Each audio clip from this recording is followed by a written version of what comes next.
की આપણો તિરંગો ઝૂકવો ના જોઈએ. હા, ભારત માતા की ભારત માતા की. ગુજરાતના મુખ્યમંત્રી શ્રીમાન ભૂપેન્દ્રભાઈ પટેલ, કેન્દ્રમાં મંત્રીમંડળના મારા સાથી મનોહરલાલજી, મંત્રીમંડળના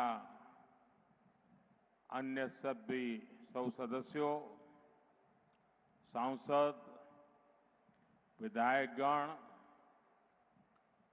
अन्य सौ वरिष्ठ महानुभाव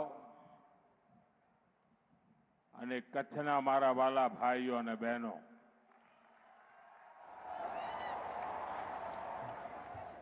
મુજા સરજ્જા સત્રી એડા કચ્છી માડું કી આયો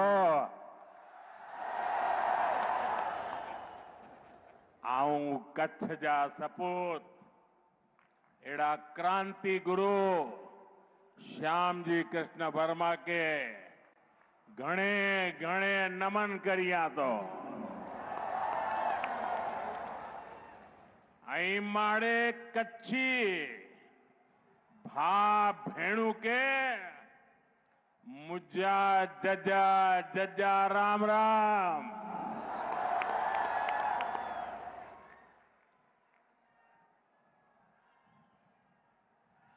साथियों,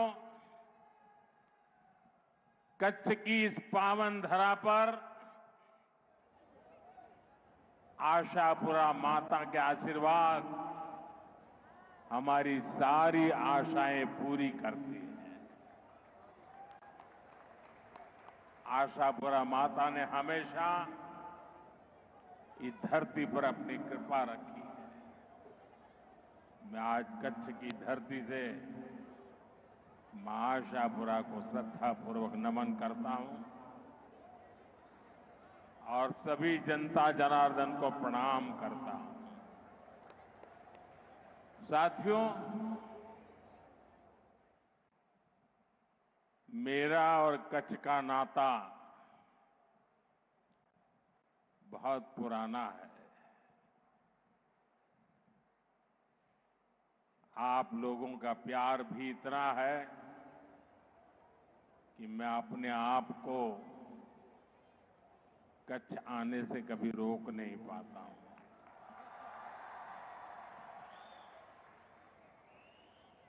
और जब मैं राजनीति में भी नहीं था, सत्ता से मेरा कोई लेना देना नहीं था, उस समय भी कच्छ की धरती पर लगातार आना ये मेरी सहज कार्य रचना हुआ करती थी. यहां के चप्पे चप्पे पर जाने का मौका मिला है. कच्छ के लोगों का आत्मविश्वास अभावों के बीच भी आत्मविश्वास से भरे हुए लोग ये हमेशा हमेशा मेरे जीवन को दिशा देते रहे हैं.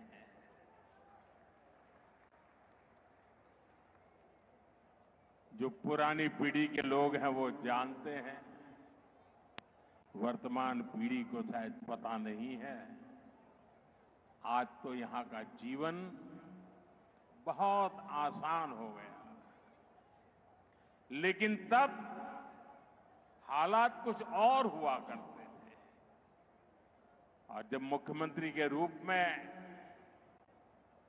मुझे याद है, जब पहली बार नर्मदा का पानी कच्छ की धरती पर आया, शायद वो दिन कच्छ के लिए दिवाली बन गया था. और ऐसी दिवाली पहले कभी भी कच्छ ने देखी नहीं होगी जो उस दिन हमने देखी थी. पानी के लिए सदियों से तरसता कच्छ, मां नर्मदा ने हम पर कृपा की और मेरा सौभाग्य है कि सूखी धरती पर पानी पहुंचाने के कार्य में निमित्त बनने का मुझे अवसर दिया आप सबने।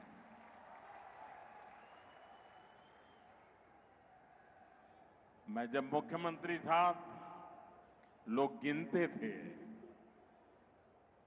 कि मुख्यमंत्री जी कितनी बार कच्छ आए, हिसाब लगाते थे। कुछ लोग तो कहते थे मोदी जी ने सेंचुरी लगा दी है।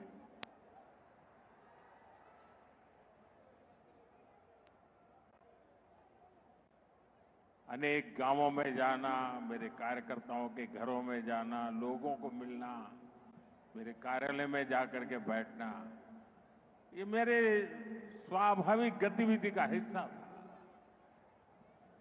साथियों, मैंने देखा है कि कच्छ में पानी नहीं था, लेकिन कच्छ के किसान पानीदार थे। उनका जज्बा हमेशा देखने लायक था। सालों तक जो भी मैंने कच्छ में अनुभव किया, और मैं उसमें विकास की बहुत संभावनाएं देखता था। कच्छ ऐसा नहीं हो सकता। जिस भूमि पर हजारों साल पहले धौलावीरा हुआ हो, उस भूमि में जरूर कोई ताकत होनी चाहिए। हमें उसकी पूजा करनी चाहिए। और साथियों, कच्छ ने दिखा दिया कि उम्मीद और निरंतर परिश्रम से स्थितियों को पलटा जाता है, आपत्ति को अवसर में बदला जा सकता है और इच्छित सिद्धियों को प्राप्त किया जा सकता है। जब यहां भूकंप आया था तो दुनिया को लगता था कि बस खत्म, अब कुछ नहीं हो सकता। और कच्छ मौत की चादर ओढ़ करके सोया था उस भूकंप में। लेकिन साथियों, मैंने कभी मेरा विश्वास खोया नहीं था। मेरा विश्वास कच्छी खमीर पर था। અને એટલે જ હું તો કહેતો હતો, બાળકોને ભણાવવું પડશે કે કચ્છનો ક અને ખમીરનો ખ।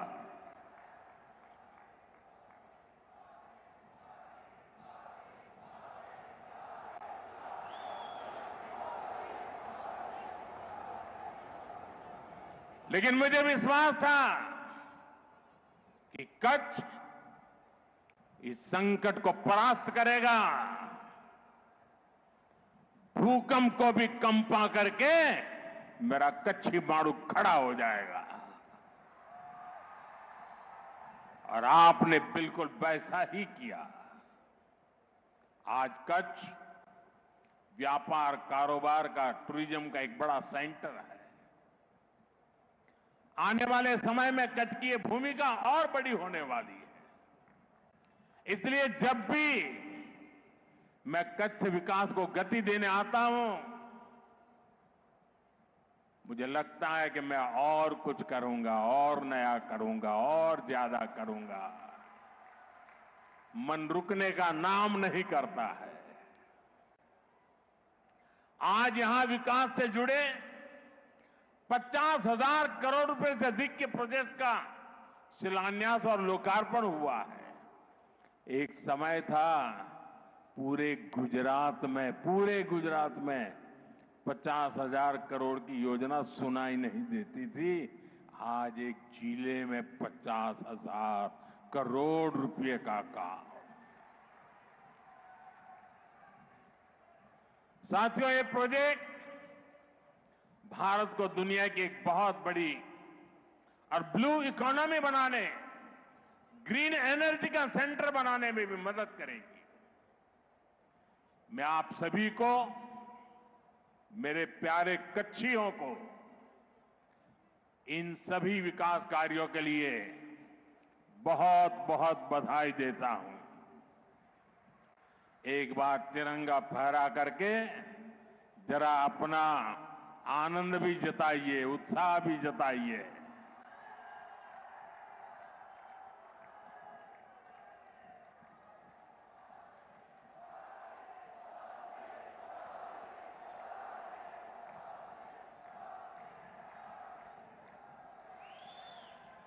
साथियों, हमारा कच्छ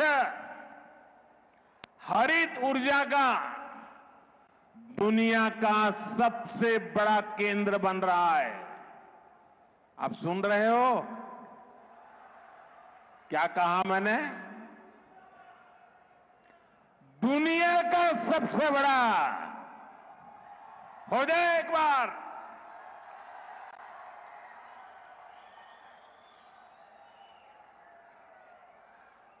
ग्रीन हाइड्रोजन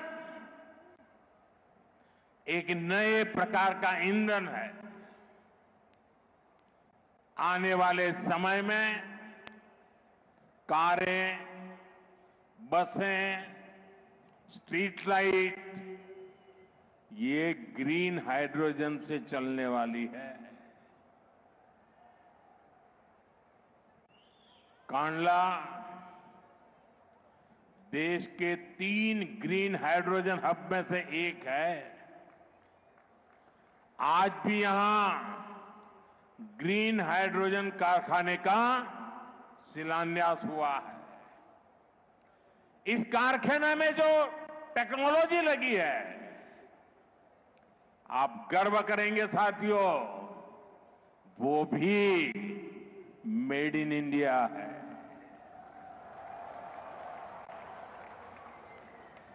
हमारा कच्छ भारत की सौर क्रांति के भी केंद्र में है। दुनिया के सबसे बड़े सोलर पावर प्रोजेक्ट में से एक यहां मेरे कच्छ में बन रहा है।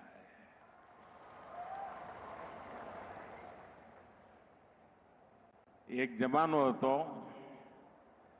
આપણે કચ્છનું વર્ણન કરીએ એટલે વારે કે ભાઈ અમારે તો હું રણ છે કે અહીંયા શું થાય। અને એ વખતે હું કહેતો હતો આ રણ નહીં, આ તો મારા ગુજરાતનું તોરણ છે।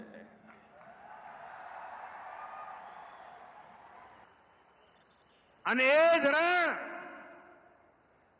જે ધૂળની ડમરીઓ અને ખારા પાટ આપણને ઘેરતા હતા, એ જ રણ હવે આપણને નહીં, આખા હિન્દુસ્તાનને ઉર્જાવાન બનાવવાના છે। खावड़ा कॉम्प्लेक्स के कारण कच्छ पूरी दुनिया के एनर्जी मैप में अपनी जगह बना चुका है। साथियों, हमारी सरकार का प्रयास है कि आपको पर्याप्त बिजली भी मिले और बिजली का बिल भी 0 हो। और इसलिए हमने पीएम सूर्यघर मुफ्त बिजली योजना शुरू की है। गुजरात में लाखों परिवार इस योजना से जुड़ चुके हैं। भाइयों और बहनों, दुनिया के जिन भी देशों ने समृद्धि पाई है, वहां समंदर समृद्धि का एक बहुत बड़ा कारण रहा है। यहां भी धोलावीरा का उदाहरण हमारे सामने है।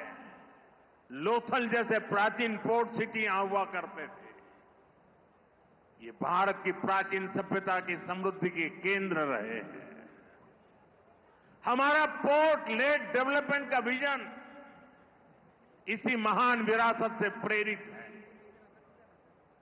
भारत पोर्ट्स के इर्द गिर्द बसे शहरों को विकसित कर रहा है।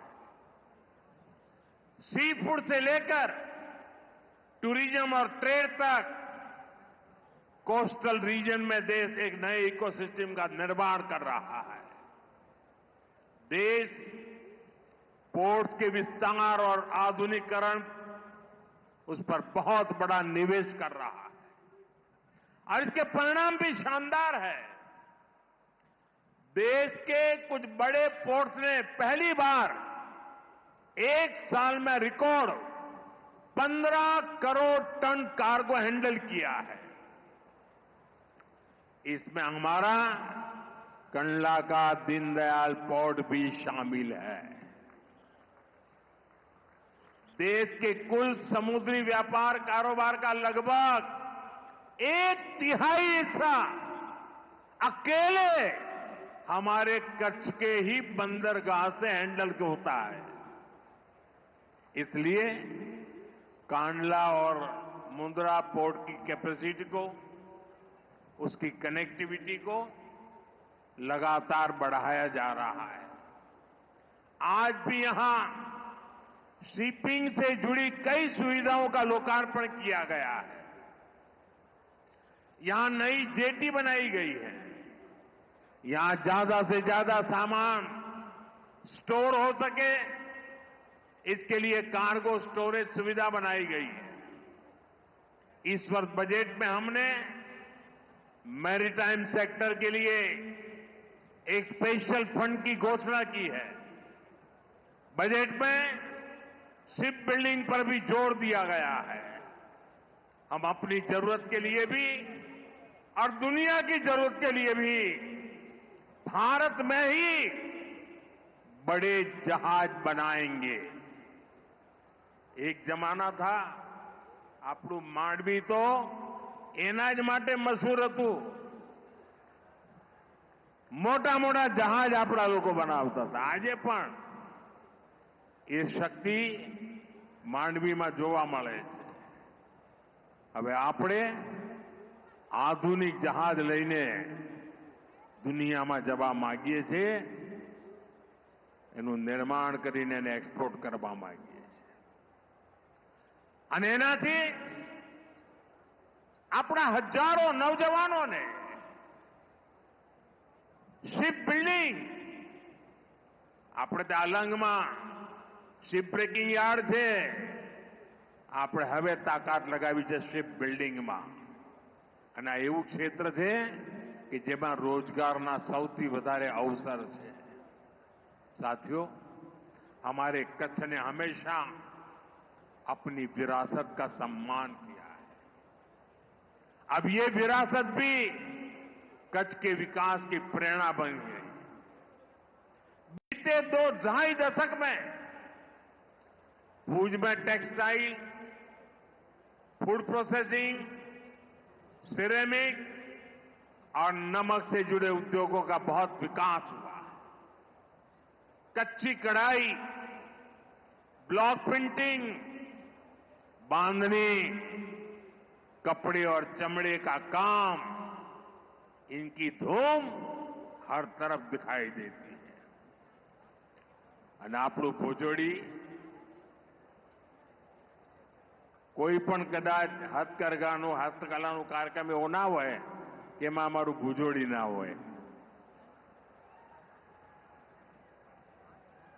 અજરક પ્રિન્ટિંગની પરંપરા કચ્છમાં અનોઠી છે અને હવે તો અમારા કચ્છની આ બધી કલાને જીઆઈ ટેગ મળી ગયું છે। એની ઓળખ ઊભી થઈ છે, દુનિયામાં એની ઓળખ ઊભી થઈ ગઈ છે। यानी अब इस पर मोहर लग गई है कि मूल रूप से ये कला कच्छ की है। ये विशेष रूप से हमारे जनजातीय परिवारों के लिए, कारीगरों के लिए बहुत बड़ी पहचान है। इस वर्ष के बजट में केंद्र सरकार ने चमड़ा और कपड़ा उद्योग के लिए अनेक घोषणाएं की हैं। साथियों, मैं कच्छ के किसान बहनों और भाइयों को, परिश्रम को भी नमन करता हूं। आपने मुश्किल चुनौतियों के बीच पे हार नहीं मानी। एक समय था जब गुजरात में पानी सैकड़ों फीट नीचे चला गया था। नर्मदा जी की कृपा और सरकार के प्रयासों से आज स्थिति बदल गई है। केवड़िया से कच्छ के मोड़कुबा तक जो नहर बनी है उससे कच्छ की किस्मत बदल गई है। आज कच्छ के आम, खजूर, अनार, जीरा और ड्रैगन फ्रूट तो कमाल कर रहा है। ऐसी अनेक फसलें दुनिया भर के बाजारों तक पहुंच रही है। एक समय था कच्छ पलायन के लिए मजबूर था। हमारे यहां पॉपुलेशन का माइनस ग्रोथ हुआ करता था। आज कच्छ के लोगों को ही कच्छ में रोजगार मिलता है। इतना नहीं, कच्छ के बाहर लोगों की आशा भी कच्छ में बन गई है। साथियों, देश के नौजवानों को ज्यादा से ज्यादा रोजगार मिले, ये भाजपा सरकार की प्राथमिकता है। टूरिज्म एक ऐसा सेक्टर है जिसमें बहुत बड़ी संख्या में रोजगार है। कच्छ में इतिहास भी है, संस्कृति भी है और प्रकृति भी है। मुझे खुशी है कि कच्छ का रणोत्सव दिनों दिन नई बुलंदी की तरफ बढ़ रहा है। ये जो स्मृति वन हमारे भुज में बना है, इसको यूनेस्को ने दुनिया का सबसे खूबसूरत संग्रहालय माना है। आने वाले समय में यहां के पर्यटन में और विस्तार होगा। धोरडो गांव दुनिया के बेस्ट टूरिज्म विलेज में से एक है क्या धोरडो वाले आज यहां? जरा तिरंगा फहराइए। मांडवी का सी बीच भी पर्यटकों के लिए आकर्षण का केंद्र बन रहा है। और मैं तो भूपेंद्र भाई को रिक्वेस्ट करता हूं, कच्छ के सारे नेता यहां बैठे हैं, जब हमारा रणोत्सव चलता हो, क्या उसी समय हम कच्छ के बीच पर बीच कंपटीशन खेलों की, क्योंकि आजकल बीच गेम्स बहुत पॉपुलर हो रहे हैं। अभी कुछ समय पहले डीयू में नेशनल कंपटीशन हुआ। हजारों बच्चे खेलने के लिए आते हैं, बीच की बालू में खेलना होता है। मैं चाहूंगा कि अब रेगुलरली जब रणोत्सव चलता हो, उसी समय हमारे मांडवी के बीच पर देश भर के लोग आए, खेले और बीच उत्सव, यानी एक प्रकार से कच्छ टूरिज्म के अंदर नई नई ऊंचाइयों को प्राप्त करता चले। आपको जो भी मदद चाहिए, मैं तो मौजूद ही हूं हमेशा।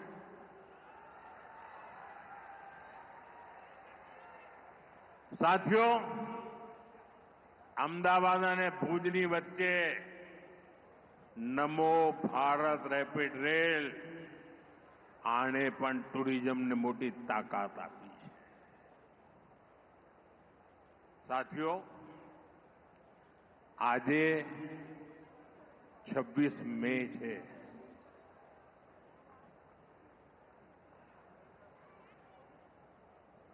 કેમ આમ ઠંડા પડી ગયા?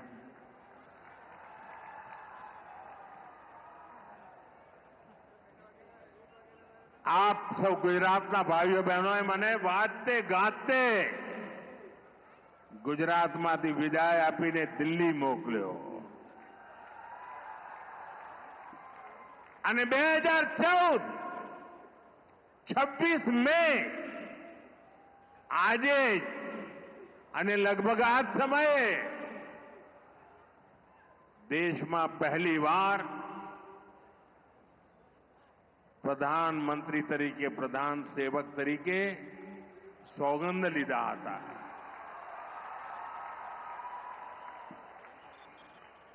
આપના આશીર્વાદથી 26 મે 2014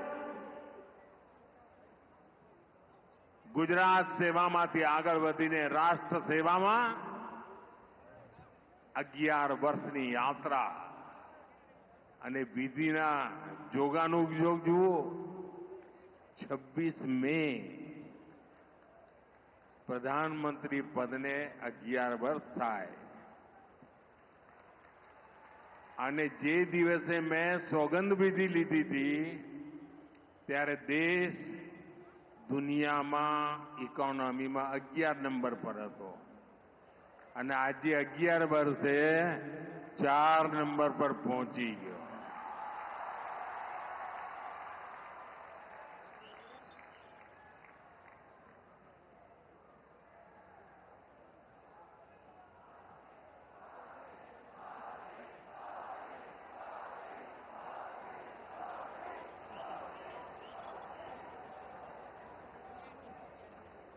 साथियों, भारत टूरिज्म पर विश्वास करता है. टूरिज्म लोगों को जोड़ता है, लेकिन पाकिस्तान जैसा देश भी है जो टेररिज्म को ही टूरिज्म मानता है और ये दुनिया के लिए बहुत बड़ा खतरा है. हमारे गुजरात में कच्छ के लोगों को पता होगा कि पहले गांधीनगर से कोई भी मंत्री मुख्यमंत्री कच्छ आते थे 25-30 साल पहले, तो उनके भाषण में पाकिस्तान से शुरू होता था, पाकिस्तान पूरा होता था और कच्छ वालों को बार बार याद कराते थे पाकिस्तान पाकिस्तान पाकिस्तान.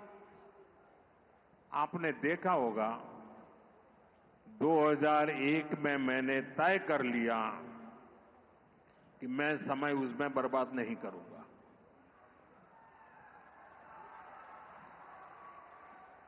मैं कभी भी उस चीज के जिक्र ही नहीं करता था. मैं सिर्फ कच्छ की ताकत की बात करता था.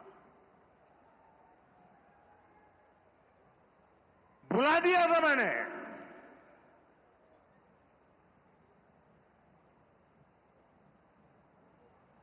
और कच्छ के लोगों ने पूरे सामर्थ्य के साथ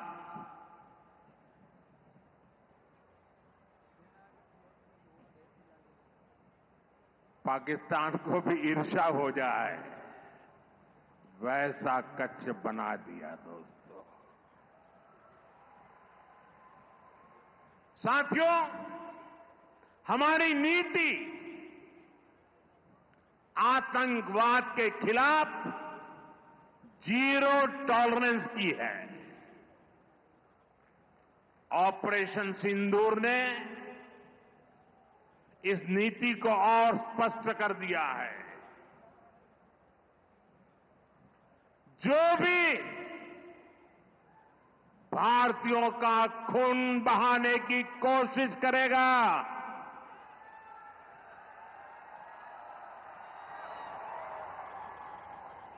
उसको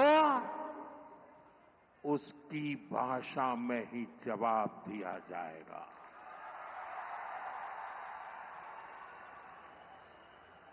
भारत पर आंख उठाने वाले किसी भी कीमत पर बख्शे नहीं जाएंगे. साथियों, ऑपरेशन सिंदूर मानवता की रक्षा और आतंकवाद के अंत का मिशन है.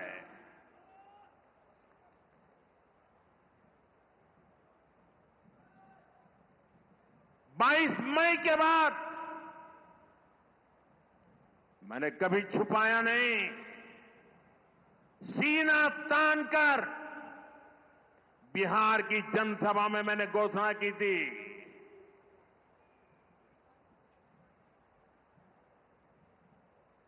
मैं आतंकवाद के ठिकानों को मिट्टी में मिला दूंगा.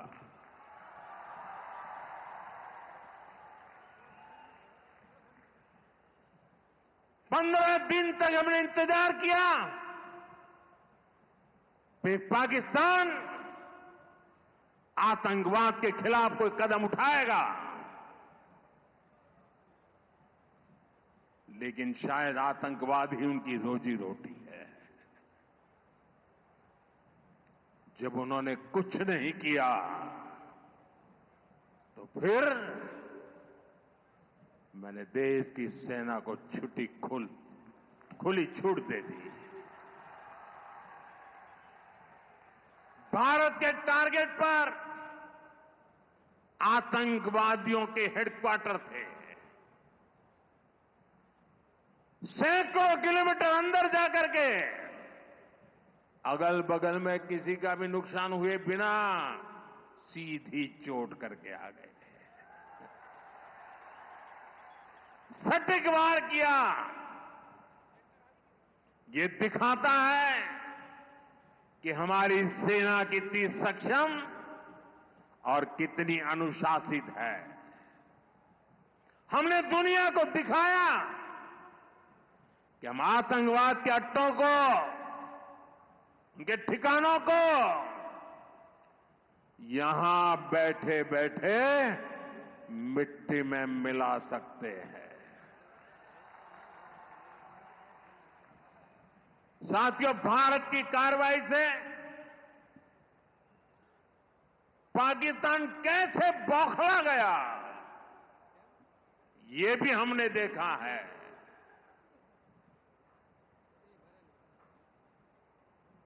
9 तारीख रात को हमारी कच्छ की सीमा पर भी ड्रोन आए।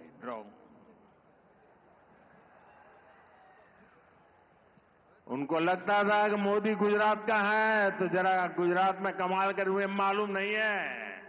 जरा 71 को याद कीजिए, ये जो वीरांगना यहां आई थी ना, उन्होंने तुमको धूल चटा दी थी। ये माताएं बहनें उस समय 72 घंटे में रनवे तैयार कर दिया और हमने हमले फिर से चालू कर दिए थे। और आज मेरा सौभाग्य है कि 71 की लड़ाई की उस वीरांगना माताओं ने आकर के मुझे आशीर्वाद दिए हैं। इतना ही नहीं, सिंदूर के वृक्ष का पौधा भी दिया है। माताएं बहनें, आपका दिया हुआ ये पौधा अब पीएम हाउस में लगेगा।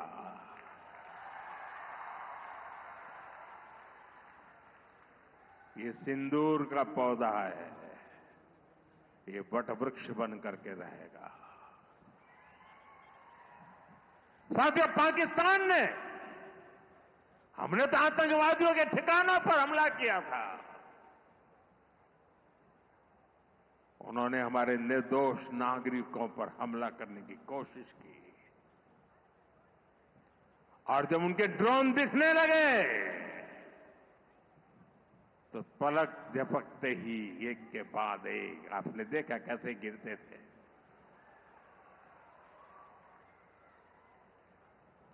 और तब भारत ने भी उनकी सेना पर 2 गुनी ताकत से हमला किया। भारत ने जिस सटीकता से पाकिस्तान के एयरबेस को, उनके सैनिक ठिकानों को तबाह कर दिया, उससे दुनिया हैरान हो गई। जैसा मैंने कहा, आपने तो 71 की लड़ाई देखी है। इस बार पूरा पाकिस्तान कांप रहा था दोस्तों, कांप रहा था। और 71 में वो सोचते थे कि हमने भूज के एयरबेस पर हमला किया था। और उस समय हमारी बहनों ने कमाल करके दिखा दिया था, बहादुरी की मिसाल दिखाई थी। और साथियों, पाकिस्तान के हमले का जवाब हमने इतनी ताकत से दिया कि उनके सारे एयरबेस आज भी आईसीयू में पड़े हैं, आज भी आईसीयू में पड़े हैं। और तब जाकर के पाकिस्तान शरणागति के लिए मजबूर हो गया। पाकिस्तान को लगा बच नहीं सकते। भारत ने रौद्र रूप दिखा दिया है और आखिरकार ये हमारी सेना का पराक्रम था, ये हमारी सेना का साहस था, ये हमारी सेना का सटीक ऑपरेशन था। कुछ ही घंटों में पाकिस्तान ने सफेद झंडा फहराना शुरू कर दिया। उन्होंने कहा कि हम गोली नहीं चलाना चाहते। हमने कहा हम तो पहले भी कह देते थे भाई, हमने तो पहले ही कहा था। हमने आतंकवाद के ठिकानों को तोड़ना था, मारना था, सबक सिखाना था। उसके बाद तुम्हें चुप रहने की जरूरत थी, लेकिन तुमने गलती की तो तुम्हें सजा भी भुगतनी पड़ी। साथियों, भारत की लड़ाई सीमा पार पल रहे आतंकवाद से। जो आज इस आतंकवाद को पाल पोस रहा है, उससे हमारी दुश्मनी है। मैं कच्छ की इस धरती से, पाकिस्तान की सीमा पर सटा हुआ मेरा जिला है, मैं पाकिस्तान के लोगों को भी कहना चाहता हूं, क्या पाया आपने? हिंदुस्तान दुनिया की चौथी इकोनॉमी बन गया और तुम्हारा हाल क्या है? तुम्हारे बच्चों के भविष्य को बर्बाद किसने किया? तुम्हें दर दर भटकने के लिए मजबूर किसने किया? ये आतंकवाद के आकाओं ने।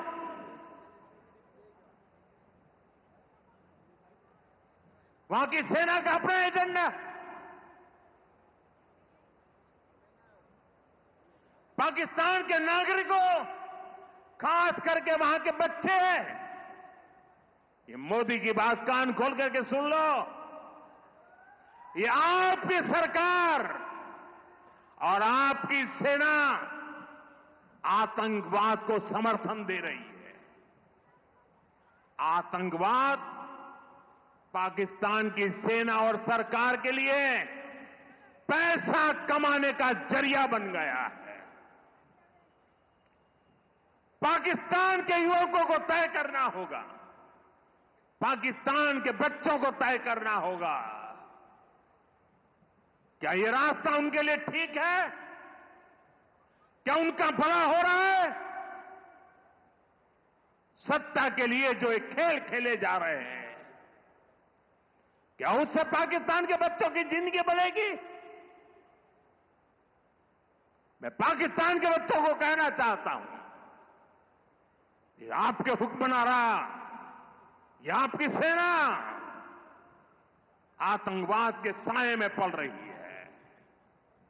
वो आपके जीवन में खतरे पैदा कर रही है, आपके भविष्य को नष्ट कर रही है, आपको अंधेरे में धकेल रही है। पाकिस्तान को आतंक की बीमारी से मुक्त करने के लिए पाकिस्तान के अवाम को आगे आना होगा, पाकिस्तान के नौजवानों को आगे आना होगा। सुख चैन की जिंदगी जियो, रोटी खाओ, वरना मेरी गोली तो है ही।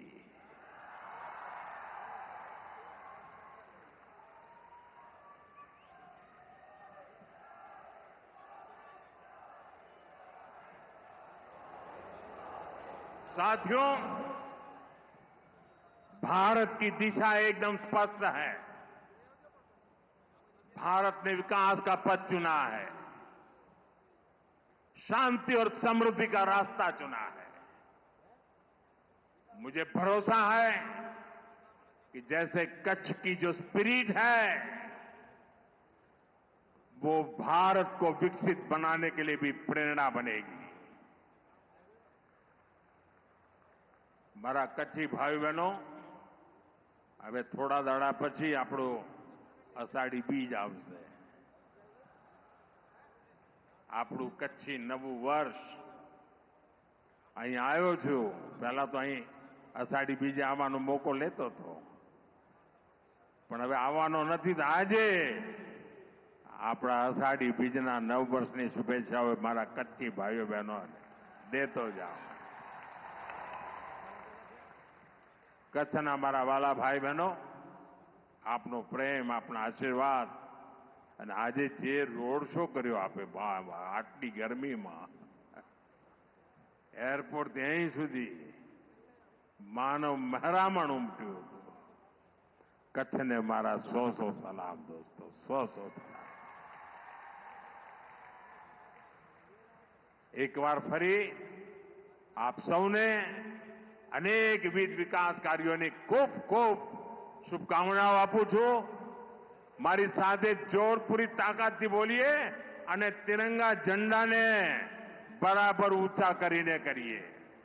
ભારત માતા કી, ભારત માતા કી, ભારત માતા કી, भारत माता की. वंदे वंदे वंदे वंदे वंदे वंदे वंदे.